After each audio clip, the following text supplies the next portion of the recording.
آج اہل تشیع میں سے بعض حضرات کہتے ہیں کہ یہ عبداللہ ابن سبا یہ تو افسانوی شخصیت ہے، اس کی حقیقت کوئی تھی ہی نہیں، حالانکہ ان کی اپنی کتاب میں رجال کشی کے اندر اس کا ذکر موجود ہے، اور یہ بھی موجود ہے کہ حضرت علی رضی اللہ تعالیٰ عنہ نے اپنے عہد خلافت میں اسے زندہ جلوایا ہے۔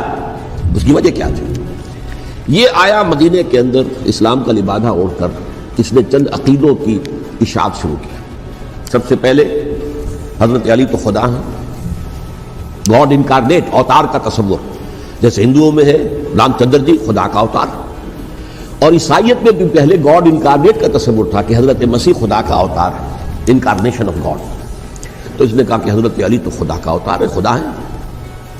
نمبر 2، اس نے کہا کہ ہر نبی کا ایک وصی ہوتا ہے جس کے حق میں وہ وصیت کرتا ہے، تو حضور صلی اللہ علیہ وسلم کے وصی حضرت علی ہیں، لہذا خلیفہ تو اول روز سے حضرت علی ہیں، حضرت ابو بکر، حضرت عمر، حضرت عثمان یہ تو غاصب ہیں، اور حضرت عثمان کی خلافت تھی اس وقت تو خاص طور پر۔ پھر اس نے جو قبائلی عصبیت تھی اسے بھڑکایا۔ پرانی جو عصبیت چل رہی تھی قریش کے اندر، وہ دو گھرانے ایک دوسرے کے مد مقابل تھے۔ دیکھیے، ایک ہوتا ہے قبیلہ، ایک ہوتا ہے گھرانہ۔ ہمارے پنجاب میں ایک قبیلہ ہے وٹو قبیلہ، اس کے گھرانے بہت سے، مانے کے، لالے کے، سجے کے، شامت کے، یعنی کوئی لالا تھا ان میں سے بڑا، ان کے بیٹے ہو گئے لالے کے، ان کی اولاد، خاندان یہ کہلاتے ہیں۔ قبیلہ ایک، یہ وٹو قبیلہ۔ تو قبیلہ تھا قریش، اس میں گھرانے بہت تھے، بنو ہاشم، بنو امیہ، بنو تیم، بنو عدی، یہ بہت سے گھرانے تھے۔ تو چوٹی کے دو گھرانے جو تھے وہ بنو ہاشم اور بنو امیہ، ان کے درمیان چپقلش تھی، مقابلہ، مسابقت، اور یہ مسابقت فی الخیر بھی ہوتی تھی۔ اگر انہوں نے غریبوں کو کھانے کھلائے ہیں تو ہم ان سے بڑھ کر کھلائیں گے، اگر وہ حاجیوں کی خدمت کرتے ہیں تو ہم ان سے بڑھ کر کریں گے۔ تو ان کے اندر یہ مسابقت خیر بھی تھی، لیکن چپقلش تھی کہ کوئی ہم سے آگے نہ نکل جائے، وہ سمجھتا تھا وہ آگے نہ نکل جائے۔ پر اس شخص نے اس پرانی عصبیت کو تازہ کیا کہ حضور تو بنو ہاشم میں سے تھے، لہذا خلافت حق ہے بنو ہاشم کا، یہ غاصب ہے۔ اس سے پہلے دو خلفاء جو تھے وہ نہ بنو ہاشم سے تھے نہ بنو امیہ سے تھے۔ حضرت ابو بکر بنو تیم میں سے تھے، چھوٹا قبیلہ تھا۔ حضرت عمر بنی عدی میں سے تھے، وہ بھی چھوٹا قبیلہ تھا۔ یہ حضرت عثمان پہلے خلیفہ جو بنو امیہ میں سے تھے، جن کی پرانی چپقلش بنو ہاشم سے تھی۔ اب اس کو موقع مل گیا کہ پرانی قبائلی عصبیت کو بھڑکائے۔ یہ ہے اصل میں اس فتنے کا پس منظر عبداللہ ابن سبا نے جو آ کر پھیلایا ہے، اور اس کی تفصیل میں اس وقت میں نہیں جا سکتا، کیسے یہ فتنہ پروان چڑھا، کیا انہوں نے اسٹریٹجی اختیار کی کہ یہ کیا کرتے تھے، گروہ بنا کر بھیجتے تھے لوگوں کو۔ کوفے میں جاؤ تو وہاں پر دمشق کے گورنر کے خلاف اور مصر کے گورنر کے خلاف الزامات لگاؤ، اس نے یہ کیا، وہ غبن کر گیا، وہ یہ کر گیا، وہ خیانت کر رہا ہے، وہ رشتہ داروں کو پال رہا ہے، اور عثمان کے خلاف بھی تقریریں کرو رضی اللہ تعالیٰ عنہ۔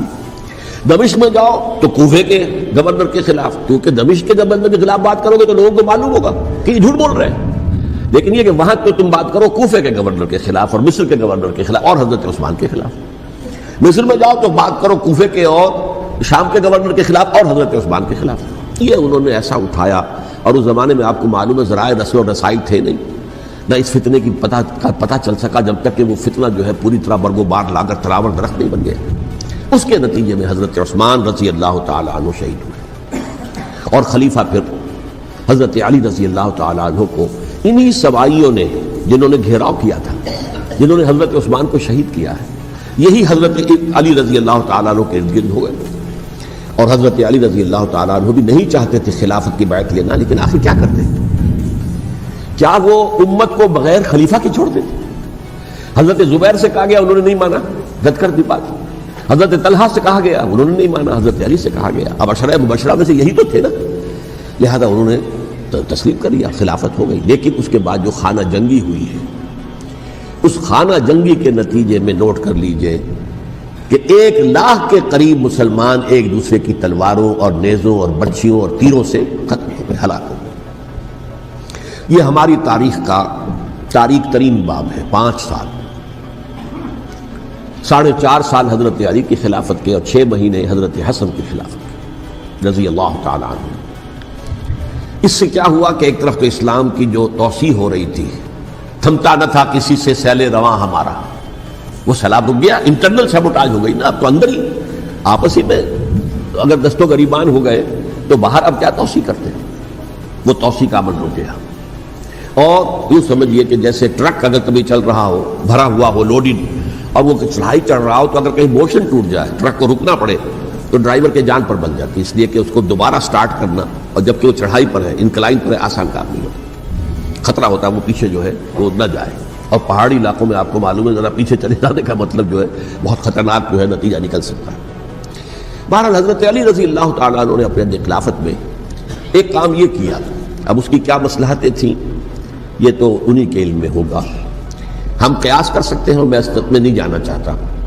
ابھی تک خلافت کا مرکز تھا مدینہ منورہ، حضرت ابوبکر، حضرت عمر، حضرت عثمان، وہیں جہاں حضور صلی اللہ علیہ وسلم رہے تھے اور جہاں پر کہ حضور مدفون تھے، لیکن حضرت علی نے اپنا مرکز جو ہے وہ کوفہ بنا دیا۔ اچھا، اس کی ایک ظاہری وجہ یہ سمجھ میں آتی ہے کہ اسلام کا جو پھیلاؤ ہو گیا تھا، وہ سلطنت اتنی وسیع ہو گئی تھی کہ مدینہ منورہ بہت جنوب میں اور بڑے صحرا کو عبور کر کے جانا ہوتا تھا۔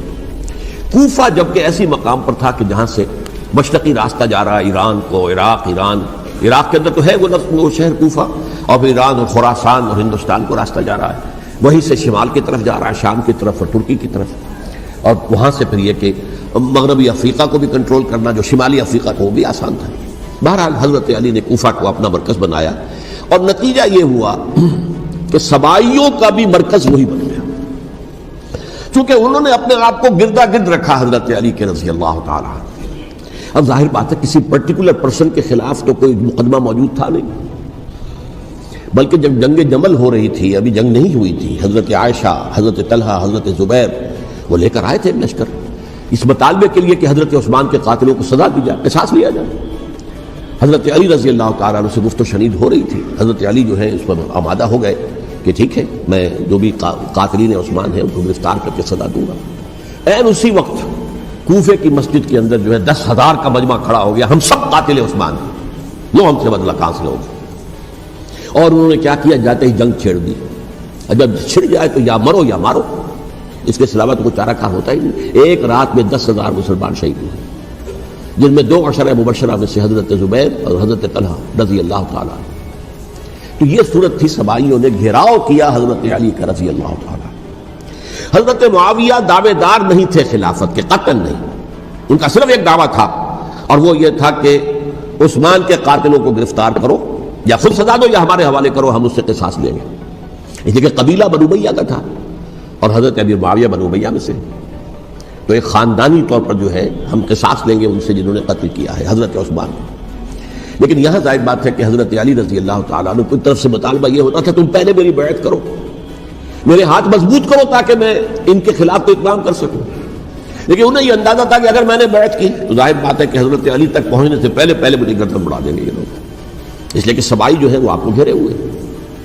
بہرحال ایک عجیب الجھاؤ، ایک ڈائلیما تھا جس کی وجہ سے یہ جنگ چلتی رہی، اور حضرت علی رضی اللہ تعالیٰ عنہ کو انہی کے شیعان علی ہی کے اندر سے وہ جماعت علیحدہ ہوئی تھی جس کو ہم خوارج کے نام سے جانتے ہیں، اور ایک خارجی ابن ملجم ہی نے حضرت علی کو شہید کیا رضی اللہ تعالیٰ عنہ۔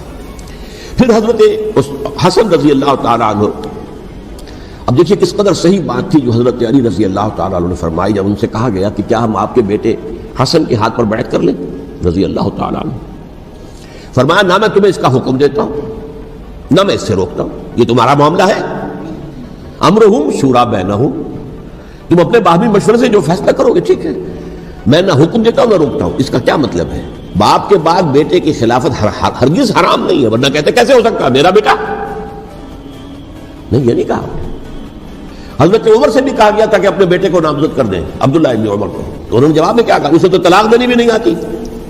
انہوں نے اپنی کسی زوجہ کو طلاق دی تھی، اور اس میں جو صحیح ترین طریقہ ہے